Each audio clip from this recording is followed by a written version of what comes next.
chapter 15 of Prelude to Terror. And we kind of finished up with the bush in the Safari Club yesterday. And we're going into Stansfield Turner, who becomes the CIA director. And it says when Jimmy Carter was elected in November 1976, George Bush had high hopes that Carter would keep him on as the director of Central Intelligence.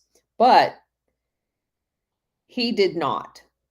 And Admiral Daniel Murphy and Hank Noki went to Plains, Georgia to brief Jimmy Carter after he had won the election, but prior to the inauguration day. Here's a quote. "We were invited down to Plains 2 or 3 days after the election," said Noki. "We were to have a 3-hour session with Carter and Mondale to brief them on the state of the world as we saw it. And I was going to describe some of the covert activities that we had underway. We had 3 hours down there with them that turned into 8 hours. We were there well into the evening. It was a fascinating session," unquote. When they arrived, George asked if he could see the two of them privately before we got into the briefing, and they were gone for about 10 or 15 minutes. It was during that private meeting that the president-elect that Bush asked Carter if he would be staying on as the CIA director. Carter said he expected to appoint his own man to the job. On their way back, Bush told me that he had told them that he wanted to resign effective inauguration day, and that was perfectly acceptable to them.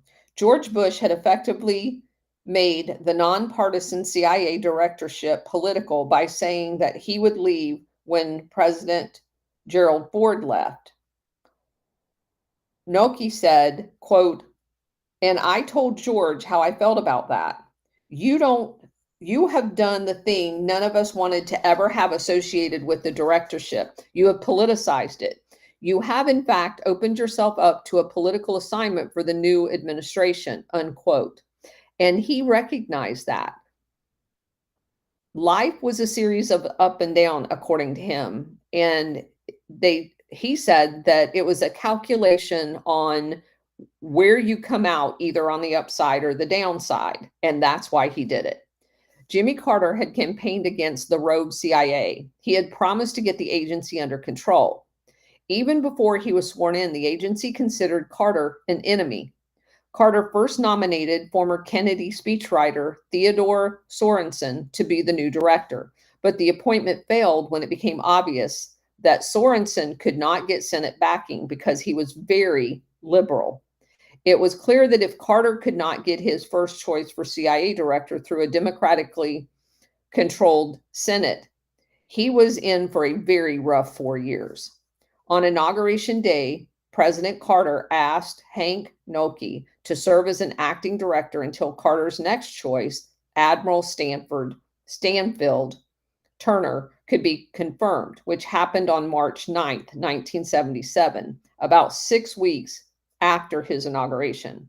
Turner had first impressed Carter during their days together at the Naval Academy.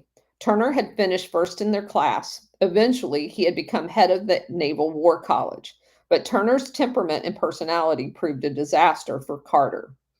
Turner certainly was no expert on intelligence. The CIA was a strange place that had a culture foreign to him. To protect himself, he brought with him a whole battery of Navy men and dispatched them throughout the agency.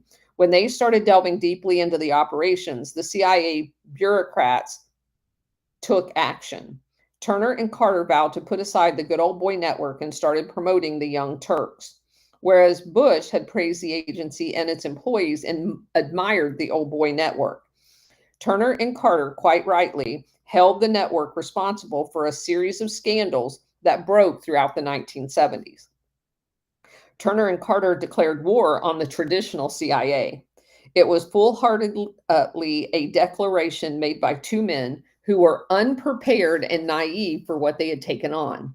Not only were they not equipped to battle the CIA, they did not even know the location of the battlefields. The war they declared eventually reached an intensity that neither man could have imagined. In the end, Carter lost all control over the clandestine operations, and also he lost the presidency. Admiral Turner inherited Hank Nolte as his deputy, according to General Sam Wilson, a Berlin operations base veteran. You guys remember that thing that we talked about was called Bob, Berlin Operation Base, part of NATO's Operation Gladio. So General Sam Wilson, who was a veteran of Bob, who had hopes of replacing Nolte, Turner soon discovered that Nolte was going around him directly to the National Security Council and the White House officials. On several occasions, Turner had showed up at the White House to find Nolte had already been there. The intelligence community looked upon Carter not as their commander-in-chief, but as a temporary caretaker of a political asylum. When Turner decided that he was going to clean house and it was going to begin with Ted Shackley, Shackley and his colleagues planned the president's removal from office and the return of the banished old boys. At the same time, Turner was attempting to complete transformation of the CIA. He was carrying out a major change of course in the Middle East, a dramatic further distancing of the CIA from the Israeli intelligence network. Turner was no enemy of Israel, but he and Carter believed strongly in Israel. But Carter also was bothered by Israel's reluctance to even consider a Palestinian homeland. And both men believed that if the Middle East peace process was ever going to have a chance, the U.S. needed to treat Israel and her Arab neighbors more even-handedly. According to Robert Crowley, one of the CIA guys that gave his papers to Trento, in mid-1977, right after Turner had taken over the CIA, the Israelis dispatched, quote, a small 3-person delegation to see Turner and say, "Great to have you aboard." To their immense shock, Turner told them they would no longer get special attention at the agency, no more special contact with the counterintelligence unit. They would have to work with regular Near East channels like everybody else. Near East department was filled with Arabs and Arabists. The Mossad was very upset. Only someone of Shackley's experience could understand the damage Turner's decision had done and the opportunity that it would bring. It was an opportunity Shackley was not about to let slip. According to Crowley, Shackley went out, dropped a quarter in the telephone, and contacted Mossad. He went around Turner and contacted Mossad and said that he would be their man in the agency. Shackley moved quickly to fill Angleton's void. Angleton's Mossad contacts called the retired counter-intel chief, who was spending most of his days holding court with reporters at the Washington Army-Navy Club. The Israelis asked him about Shackley's overtures. According to Crowley and Corson, both friends of Angleton's, he did not give Shackley high marks. It didn't matter. Israel was desperate for inside friends. The Carter administration seemed determined to force Israel into a peace treaty with Egypt.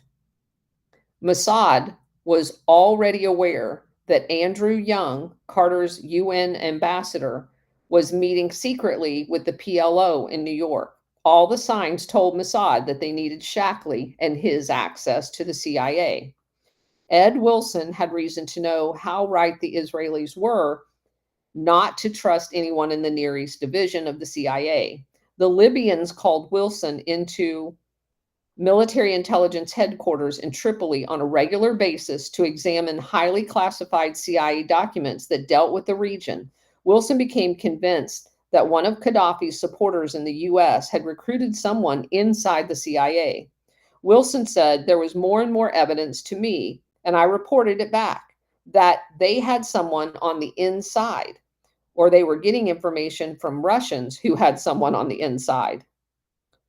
Periodically, they showed me CIA documents asking me to interpret them and asking me what the slugs on the document meant.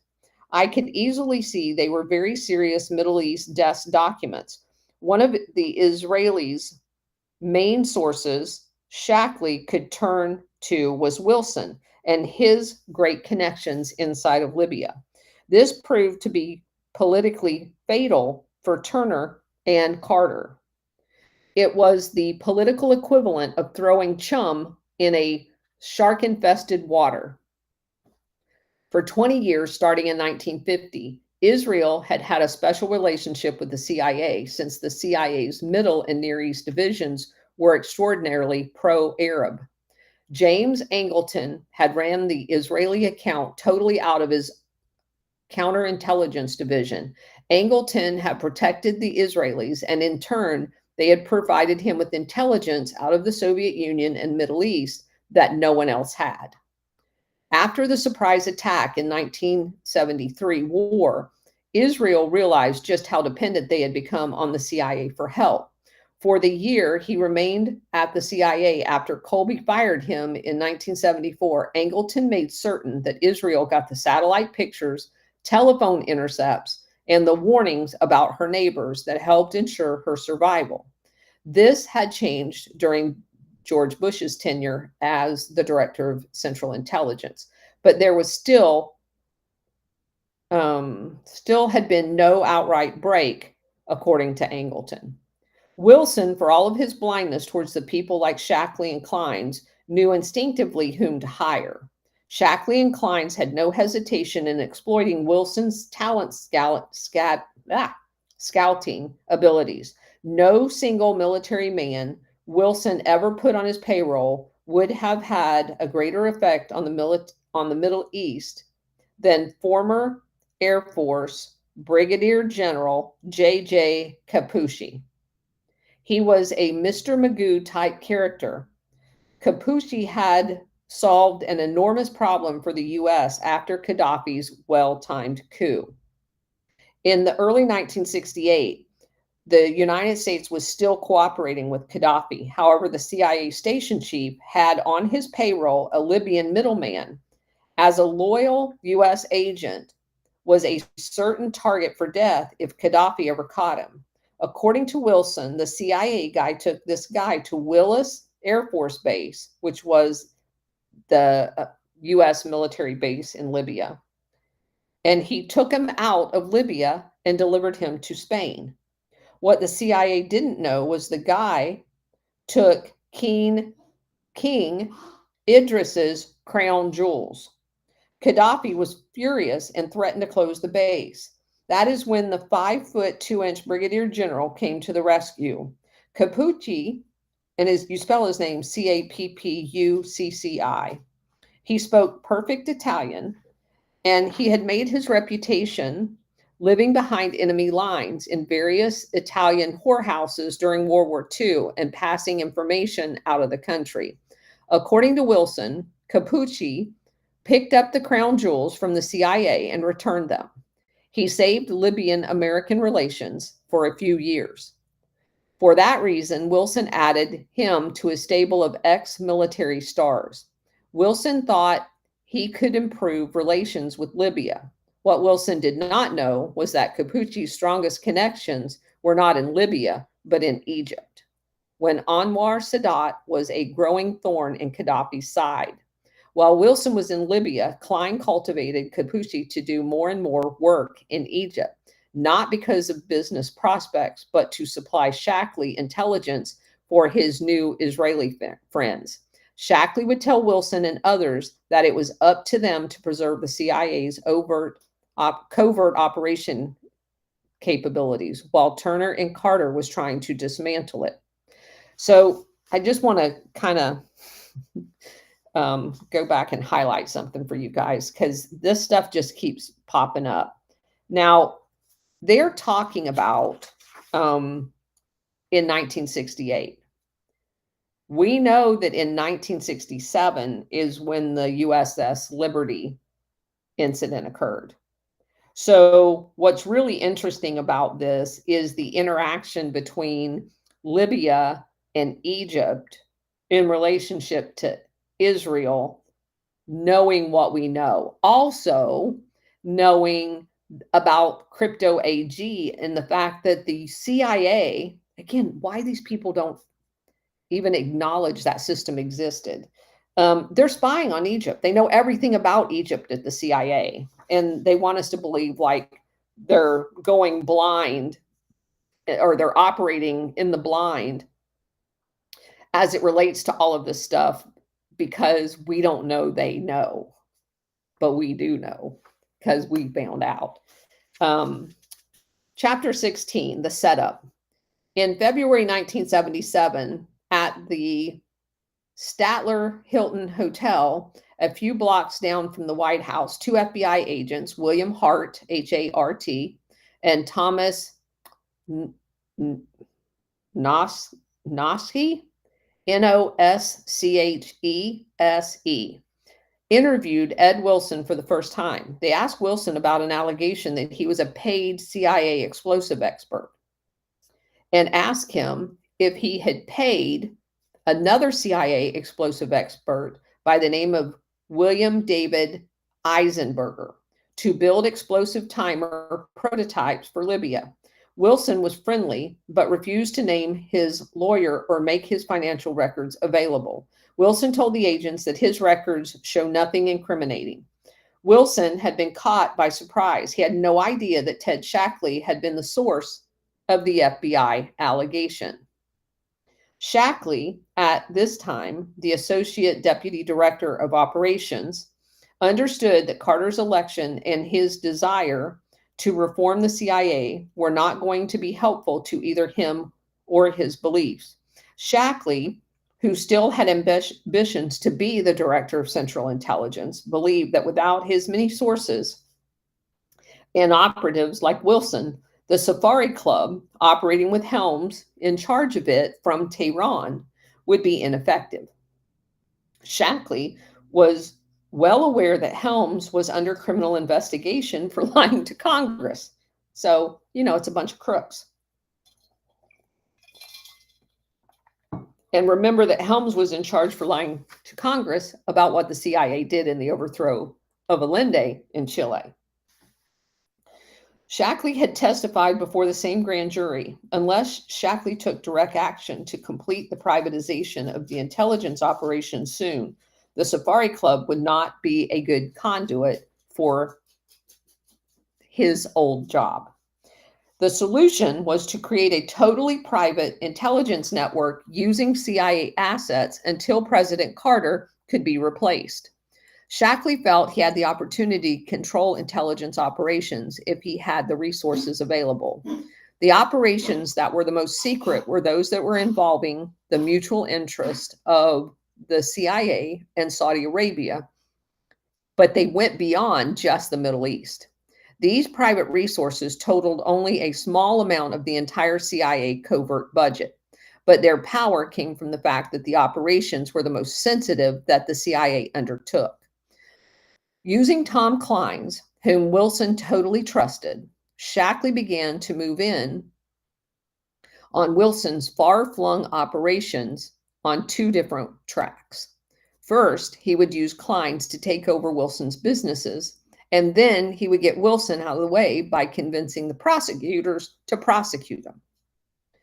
Events that followed shortly after Turner took over the CIA played right into Shackley's hands. Shackley, who had made a career out of successfully placing disinformation in news media, arranged for the Washington Post reporter Bob Woodward to get information falsely implicating Wilson in the Latier case, which is the assassination of the former ambassador to Chile. Well, from Chile to the U.S. When Woodward received Shackley's information that Wilson had tried to procure explosive timers just prior to the bombing, he used it in a bizarre news story that appeared April 12, 1977. The story had two effects. First, since Turner had been unaware of Wilson's attempted procurement, it made Turner's inherited deputy, Hank Nolte, look like he was keeping something from his boss. Second, when Woodward called Ledier's prosecutor, Larry Barcella, for comment, he caught Barcella by surprise. Barcella, already prompted by Shackley, now felt pressed to seriously examine the accusations. Woodward, who was a naval intelligence background guy, had known Admiral Turner since the mid-1960s. After the story ran, Turner asked Woodward to hold off on any more stories until Turner had a chance to investigate it.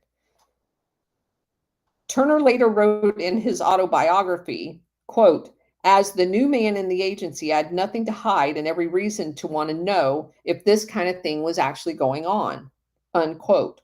Turner's public affairs officer, Herbert Hetu, Hetu, promised Woodward an exclusive on Wilson if Woodward would give him a few days to sort out what was going on. Woodward apparently thought that the prospect of a scoop was worth him holding back a bit. But Turner had no one to turn to for information about Wilson other than Shackley and the Directorate of Operations. According to Wilson, Shackley's associate, Bob Ritchie, which we've come across multiple times in Operation Gladio, under direct orders from Shackley, had done a very good job of cleansing the records, according to Wilson and his lawyers. There was not a shred of paper on Wilson's recent activity anywhere in the agency. This is a setup. Ritchie was keeping quite busy in the mid-1970s, according to the FBI. He had been on the scene at the Watergate break-in and had escaped. After the break-in, the CIA had transferred him to the Dallas office. Ritchie eventually ended up working for a company called Around the World Shipping, who just so happens to have been a Edwin Wilson front company located in Houston.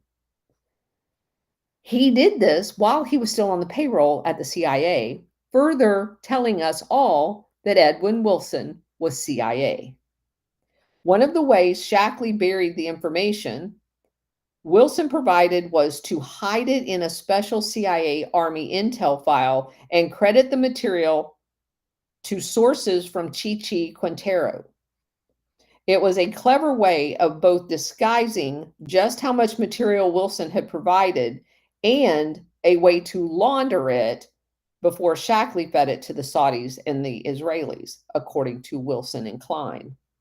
An incomplete intelligence report would go to Major Pat Hughes at Army Intelligence, while Klein fed a much more detailed one to Shackley. Turner had no way of knowing Wilson's file had been cleaned out. Just for a little spice, an entry had been made in the file indicating that his departure from the CIA was because of expense account problems and disagreement over listing a CIA company as a collateral for a personal loan.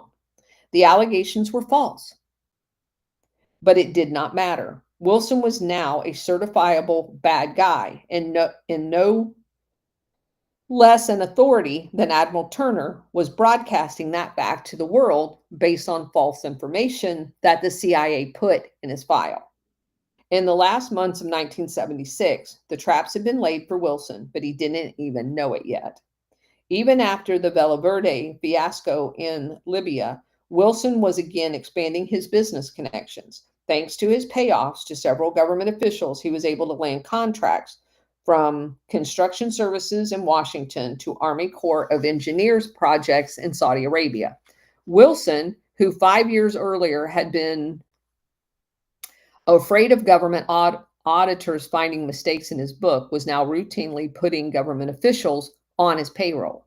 Wilson was relying more and more on a guy by the name of Douglas Schlatter, Schlachter, who had little education and a big ego, to do everything from picking him up at the airports and making cash payoffs to government officials. One official who Schlatter paid off for Wilson was a guy by the name of Paul Cyr, C-Y-R. He worked at the Federal Energy Administration. Schlatter had met Cyr while hunting. Cyr was subsequently instrumental to getting Wilson loans and contracts from Cyr's agency. Sear was one of the few who said that he did witness Shackley levying intelligence requirements on Wilson during one of Wilson's monthly trips home, a claim federal prosecutor Larry Barcella and the CIA executive directly flatly denied in sworn testimony in federal court. Sear said that between 1977 and 79, he attended several meetings with Wilson and Shackley. At one of those meetings, Shackley asked Wilson to try to obtain Soviet military equipment in Libya, especially an SA-8 missile or a MiG-26. Shirley Brill is another person who witnessed Shackley and Klein asking Wilson to do intelligence work inside of Libya because he was working for the CIA. Quote, Ed routinely turned in intelligence information on Libya to Tom and to Shackley, sometimes through Chi-Chi and other times through others on their way back to the United States, Brill said. She had worked for the CIA since 1960, but had never met Tom Klein until 1976, when she was waiting for a girlfriend at a crowded suburban Virginia lounge. Brill was an attractive, brassy blonde who immediately caught Klein's attention. Klein asked her if he and Schlachter could join her. Over the next few years, Brill was an eyewitness to remarkable history. Richard Peterson, spelled Pederson, one of the three key government investigators on the Wilson case, described Shirley Brill as the one person who had the most complete knowledge of what these people were doing, who was not part of their operation. She was truthful and gave us the complete picture. Yet Peterson and his colleagues never pursued any lead she gave them. Until now, most of what Shirley Brill witnessed and what the federal investigators confirmed was never made public. She was present when Shackley, Klein, and von Marbach and Secord made their plans, tampered with classified documents, made their payoffs, and finally sold Ed Wilson out. She traveled with them, she watched them work with heads of state, and in the end realized that none of it was official, that in fact, they, not Wilson, were the intelligence officers that had gone rogue. Brill Klein's romance lasted through the crucial years of the Shackley-Klein operation. Brill stuck with Klein even though he could be remarkably cruel to her. He often later surprised her with a kindness or an extravagant gift or a trip to make amends. It never occurred to her that one of the attractions she continued to have for Klein might have been that she had access to some of the most highly classified documents and photographs the U.S. had, not only satellite pictures, but also that of defector files. Klein himself did not have access to these materials, but Brill claims that she never supplied any documents to Klein, but that he regularly asked her about classified documents. For years, she said, I would watch Klein operate outside the law on the instructions of Shackley and get away with it. Chi-Chi Quintero, who lived in Miami with his family, was a frequent visitor at Brill's house. All of Tom's friends stayed at my home, just like Tom did. She grew very concerned when at her home, she saw Quintero cut classifications off of CIA documents on a regular basis and throw them away. Brill said, Tom and I had some problems over that. I said to him, where did you get them? And he said, Shirley, don't ask me questions. He also said, Shirley, go in the other room, but they were cutting the classifications off of them. And I know the code words because I had worked with them a long time ago. He should not have had those documents. Brill observed that the absolute spell Shackley held over Klein's. When she met Shackley and his wife Hazel, she found the tall, blonde CIA officer very laid back and almost shy. Klein's told her Shackley was paranoid and would not work with anyone but Klein. Shackley had a particular fondness for German food from his Berlin days, and so he would often meet Klein's at the Old Europe restaurant in Washington, D.C. Brill also watched Klein betray Wilson. He simply took over Wilson's operation while Wilson was in Libya. He recruited Wilson's people like Schlachter. Brill got to know and like Ed Wilson. She found him extremely generous to clients, constantly lending him money and backing his real estate deals. It bothered Brill a great deal that clients began bad-mouthing Wilson and flatly told her that both Secord and he were building a legal case against Wilson, basically setting him up. Quote, Tom called Ed the dumb son of a bitch, unquote. Also, he said, the dumb son of a bitch still thinks he works for the CIA. She said, wait a minute, that's no one's fault but your own. You're the one that's telling him that he's still working for the CIA. Tom said, we're going to get Ed out of the way. Brill then met General Richard Secord, when he returned home on leave from his position in Iran. Now, remember, Helms is over in Iran as the ambassador, and General Secord is stationed in Iran. And they all end up in the Iran-Contra deal. Big shocker. So Secord continued to be Wilson's partner, and Wilson was grateful to him. An airport radar system that Albert Hakim and Fred Turple wanted to sell to Iran could only be sold if the contract was commercial, not military. Wilson said that Secord used his influence in Iran to arrange for the transfer of the military contract to a civilian one. According to Wilson, this was the only way that he could make a profit on the contract. As head of the Air Force Military Assistance Office in 1970, Secord was associated with $13 billion worth of Iranian projects. $13 billion.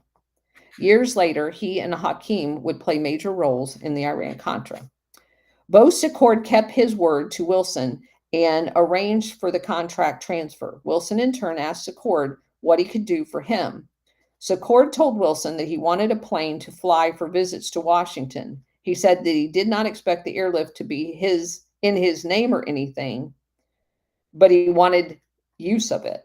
Secord had for years denied anything other than operational relationship with Ed Wilson. Brill contradicts Secord's version of events. She led the FBI to evidence that Wilson bought the airplane, a twin-engine Beechcraft Baron, worth several $100,000 for Secord's exclusive use, and arranged with Page Airways at Dulles for the general to be able to charge expenses for the plane to a fictitious name so Secord would not be linked to Wilson while he was still on active duty.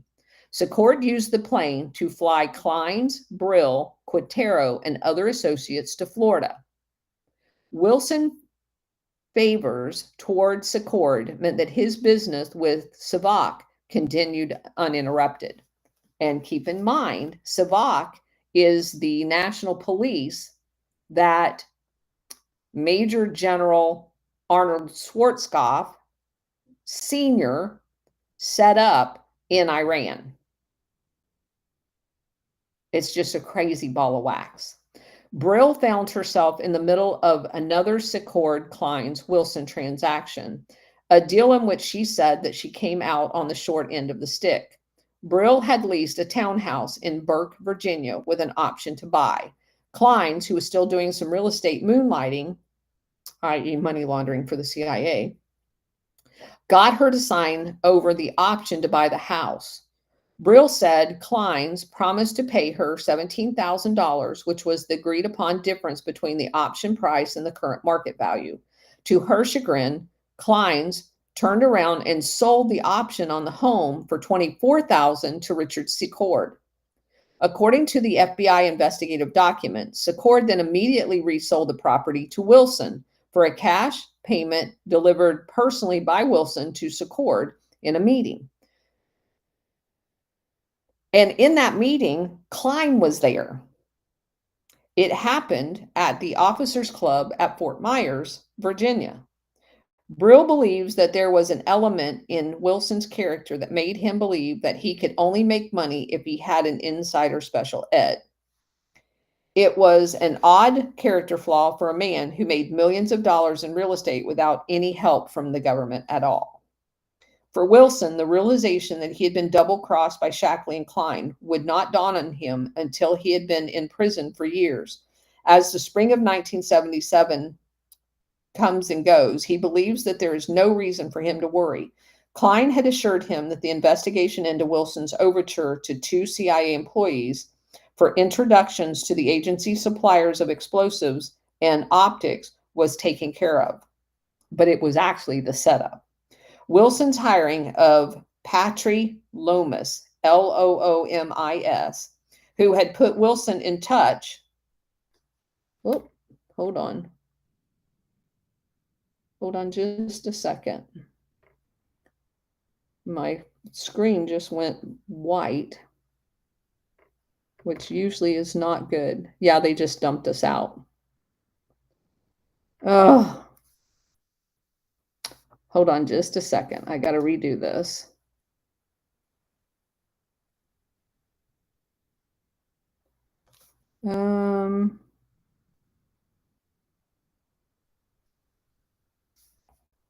Hold on.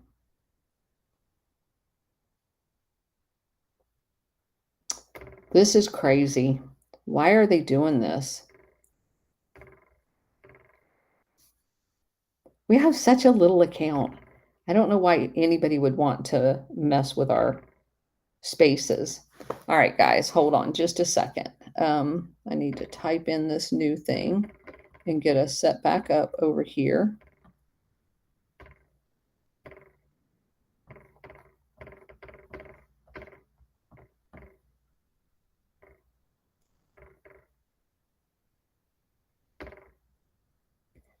Oh my gosh.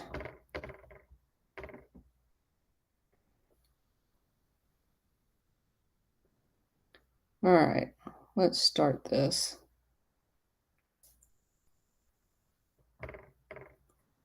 Get everybody invited back.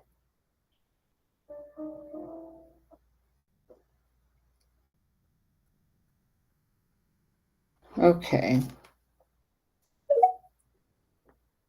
That's crazy. Let's see. At X is playing games again.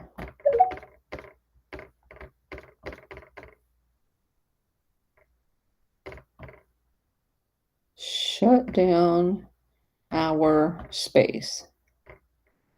Okay. There we go. Let me get SR71 back over here. Let me make sure that he gets up here to co-host. All right, there we go. All right, can you hear me, SR71? Yes, ma'am. Yeah, I don't know. They just dumped our whole space. It's so hard for me to believe that anything that we're talking about is so controversial that they would just like, this is every single time we do a space. It's absolutely ridiculous. All right. It's education they don't want anybody to know about, so. I guess. It's just crazy. I mean, whatever. Anybody can buy the stupid book and read it themselves. They just don't have all the background I do. All right. So we left off with Wilson saying that he had no idea he had been double-crossed and that Klein's had assured him that he had basically stopped the investigation into him that they had actually set up to set him up.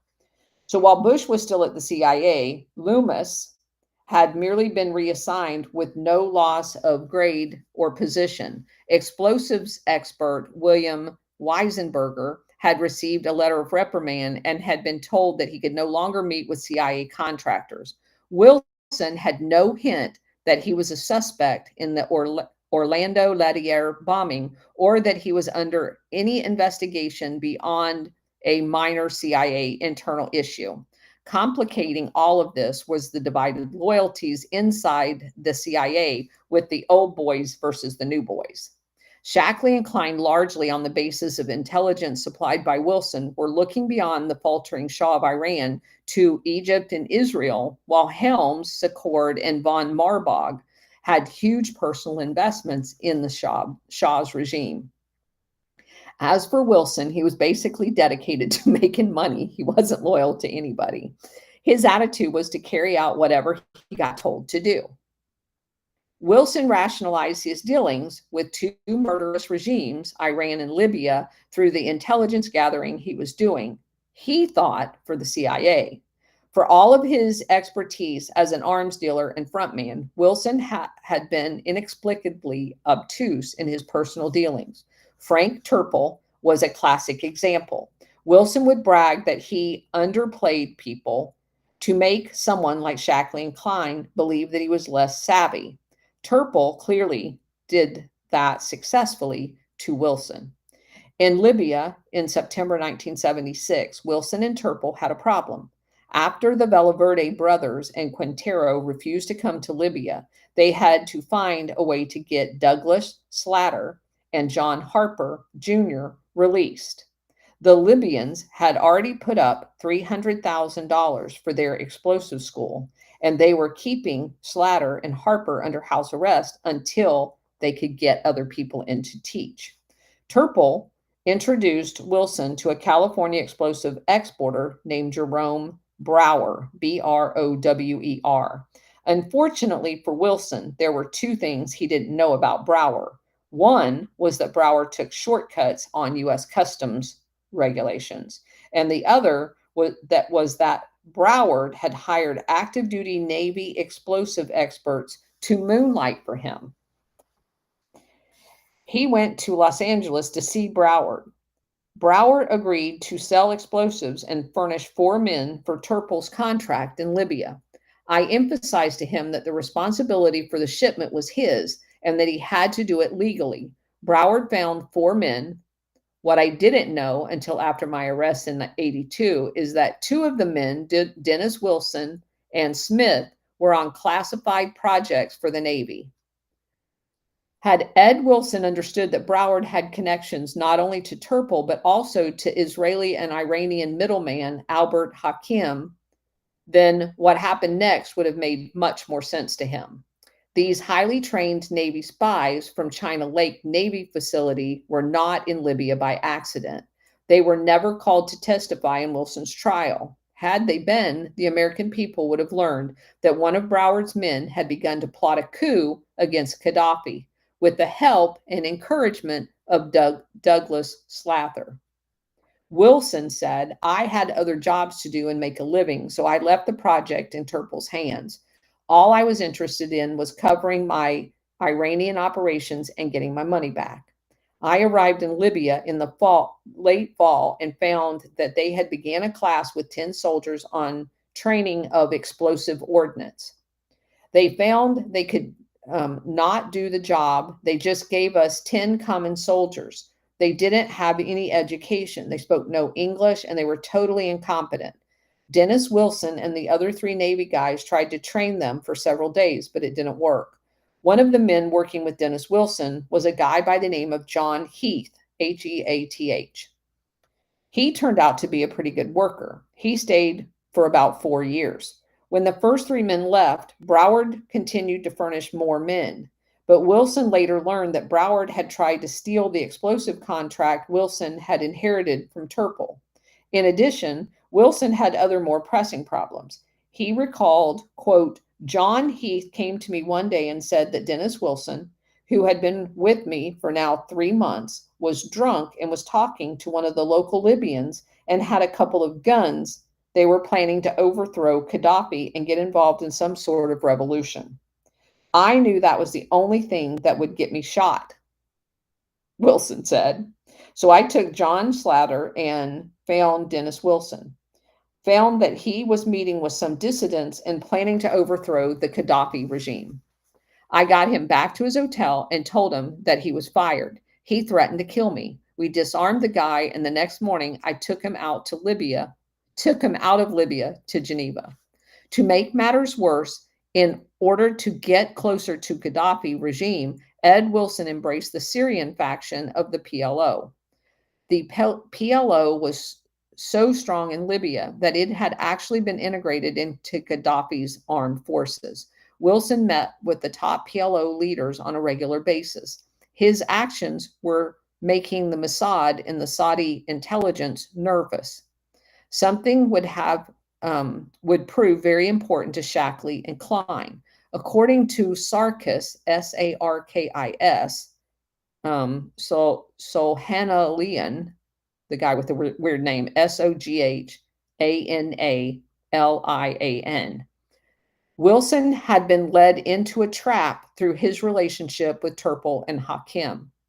The financing for all of his deals were now controlled by lawyers and bankers with absolute loyalty to Kamal Adom.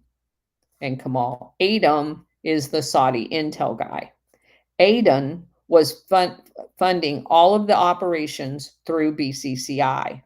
According to Adom's attorney, the loans were then passed out to the names of various members of the Saudi family, including Prince Turki, Wilson's old benefactor.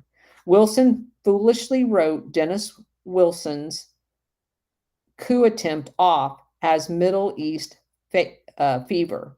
In fact, Ed Wilson was in the middle of a series of intelligence operations that were running at cross purposes.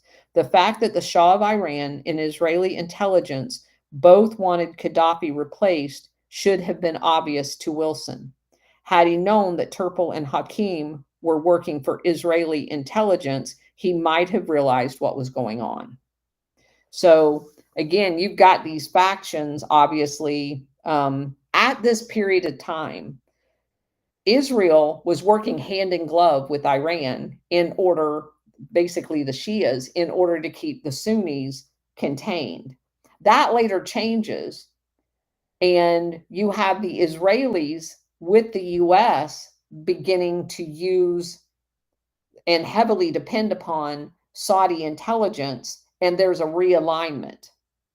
And when that realignment, which is what Wilson is caught in the middle of right now, this is when it started. And when that realignment happens, all hell breaks loose. And Edwin Wilson is going to be caught in the middle of it and made a scapegoat as a result of that. So anyway, that's it for today. And we're going to open it up for questions or comments if anybody has them. If you guys wouldn't mind reposting the space since we got dumped out, and we will see if, let's see, we lost you on SR. I'm looking at SR71's comments over here on Rumble. See what else we got. Oh, yes. So thank you, Elwood, over on Rumble for reminding me to tell everybody. I was invited by Ghost of Base Patrick Henry to be on Breaking History tomorrow at noon. We're going to be talking about Syria. And it's so apropos that we're going to be talking about Syria because we're talking about Libya, Iran, and Saudi, and we just were talking all about BCCI, and it's all related. We're basically going to go back to kind of like post World War II and go through the history of Syria like we would do on here, but we're going to do it over on Breaking History and kind of bring you up to, I don't know if he wants to dedicate 2 shows to it, but it's a lot. Once I got all of my notes consolidated, there's a shit ton of stuff about Syria. And of course, Syria is ongoing. And we all know about the fact that, like Russia, Syria and Gaddafi, they refuse to play along with the Western oligarchs and the international syndicate. And there has been ongoing regime change, and they have stuck it to the man. You know, they're still standing, just like Putin, and they can't stand it. The man, NATO, international syndicate, all of the above. So anyway, it'll be a great show. I love doing the show with those guys. They're brilliant, and definitely challenges you to think about the context of how all of these things unfold. So, do we have any questions or comments Stellar, SR-71, anything? What I find strange about this time period, Colonel, is when we're looking at this time period, I recall there were a lot of things going on with OPEC. OPEC was at the point where they were breaking apart and starting to sell individually rather than as a block. Well, and also about that time, we wound up with Abscam. So all of this, I'm not sure how all of that fits into all of this. So that's a good question. Let me just tell you that I think all of the quote unquote OPEC oil issues were all contrived. Now that I know that it was Jimmy Carter that tried to hold the CIA accountable, much like JFK did, and that it was Jimmy Carter that linked foreign aid to human rights and cut off the Contras and cut off the assholes in Angola and all of the other places that the CIA was trying to fund their terrorist organizations as opposed to legitimate governments. It all makes a lot more sense now as to why they sabotaged consistently Jimmy Carter. And believe me, I'm not a Jimmy Carter fan. I'm just saying that he got on the wrong side. We just read about it. He got on the wrong side of the CIA early on. And I would have to go back and individually look at the sequence of events. But in doing research of other countries, it has become really apparent to me that Saudi Arabia, through Shackley and Turple and all of these other guys in the CIA, were linked at the hip with the CIA. And so when the CIA decided Jimmy Carter had to go, one of the contrived economic sabotage, like the economic hitman guy, they actually did an economic hit job on the United States. So we were attacked by our own CIA assets and agents with the quote unquote oil problem in order to agitate the population to turn against Jimmy Carter. So I think that's what happened with that part of your question. And yes, the Abscam, which basically, for those of you who don't know, was a sting operation. And it led to, it was a sting operation that was ran on Congress. And they were basically looking for corruption and stuff like that. And I have not done a good job of going back and looking at that in light of all of this new stuff that we've found out.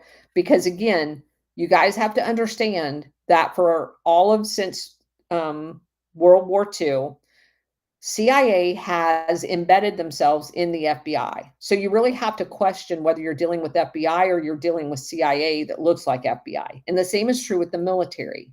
They've embedded themselves in the military. And so you have to go back and look, because some of these people like Singleb and Paul Helliwell, these guys were never actual military officers. They don't have normal military officer careers.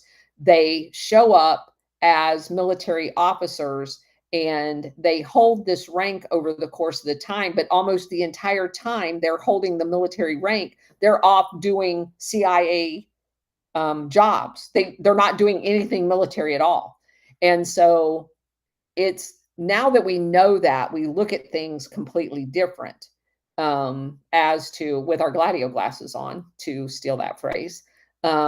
And so I would have to go back and look at Abscam, which I will do. I'll add it to the list because it took down a lot of senators, but it may have taken down a lot of senators that were trying to hold the CIA accountable. I just don't know that without going back and reviewing it. I have not looked at that in a long time, but I will do that. That's a great point. SR 71. All valid points on your part, Colonel. I hadn't thought about it that way, but what a better way to do it. Yeah, absolutely. And just looking cursory over the list, I just wanted to look it up real quick on who got targeted. Basically, they were targeting primarily Democrats, which makes sense because they would have been the ones aligned with Carter. So it may, in fact, be exactly that, but we'll see.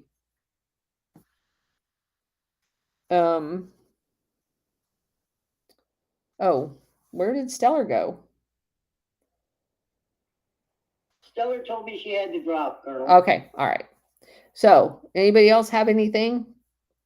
Or are we going to call it an early night today?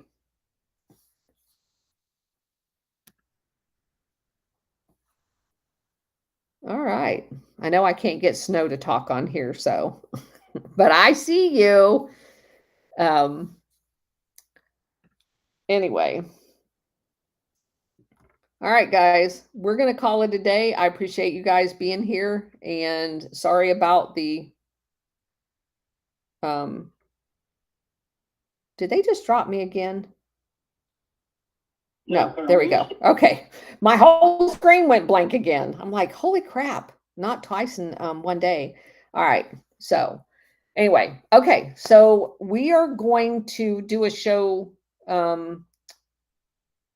I'm planning on doing a show tomorrow, but we do have a lot of stuff in preparation for Thanksgiving. So just kind of be flexible with me. It may end up getting canceled depending on how all of that goes. But I appreciate you guys all being here. I obviously will not do a show on Thursday, and we'll kind of play Friday by ear. I do not do the whole shopping thing. That's not me.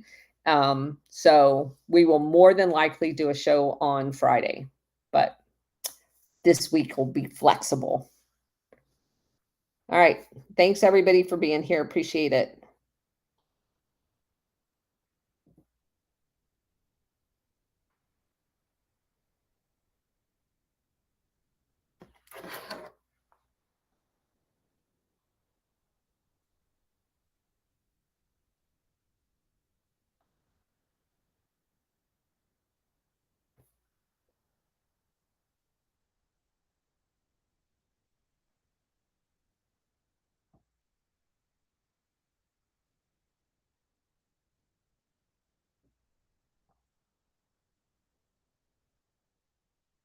All right. So I had to talk to Bridget real quick and let her know what was going on. So let's get back to, I did want to read. I was asked to let you guys know about this book that Mike Huckabee has. And let me make this just a little bit bigger so that we can, hold on just a second. I'm going to blow this up just a little bit so we can read it a lot easier. Okay.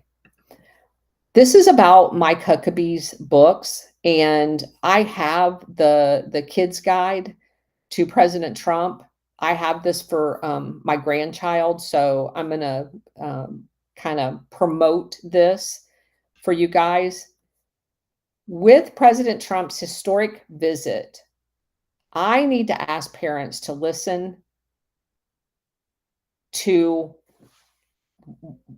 this offer. This is just an amazing offer, and I've taken advantage of it myself. Now that President Trump is heading back to the White House, he said that he wants to teach our kids to love their country. And the best place for them to start is to learn all about President Trump and his vision of America in his second term. That's why Mike Huckabee's team put together Kids Guide to President Trump. And to celebrate President Trump's victory, we're giving it away for free.